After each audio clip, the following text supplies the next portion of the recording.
தேசத்திற்கு எதிரான செயல்களில் ஈடுபட்டுள்ள நாம் தமிழர் கட்சியின் மீது தமிழக காவல்துறை எந்தவித நடவடிக்கையும் எடுக்கப்படவில்லை என குற்றம் சாட்டிய மத்திய இணையமைச்சர் எல் முருகன், தேசத்திற்கு எதிரான செயல்களில் நாம் தமிழர் கட்சியின் ஈடுபடுவதை என்ஐஏ விசாரணை காட்டிக் கொடுத்துள்ளதாக தெரிவித்தார்.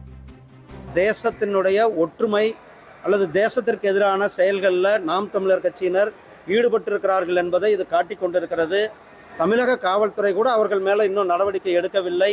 அதாவது என்ஐஏ அவர்களை தொடர்ந்து அவர்களுடைய நடமாட்டம் அல்லது அவர்களுடைய செயல்பாடுகளை உன்னிப்பாக கவனித்த பிறகு அவர்கள் நாட்டிற்கு எதிராக செயல்கள் செய்து உறுதிப்படுத்தின பிறகு என்ஐஏ அவர்களை அவர்களிடத்தில் வீடுகளில் ரெய்டு செய்திருக்கிறார்கள். அவர்களை கைது செய்ய இருக்கிறார்கள். நாம் தமிழர் கட்சி தேசத்திற்கு எதிராக செயல்பட்டு கொண்டிருப்பதை நமக்கு காட்டிக் கொண்டிருக்கிறது.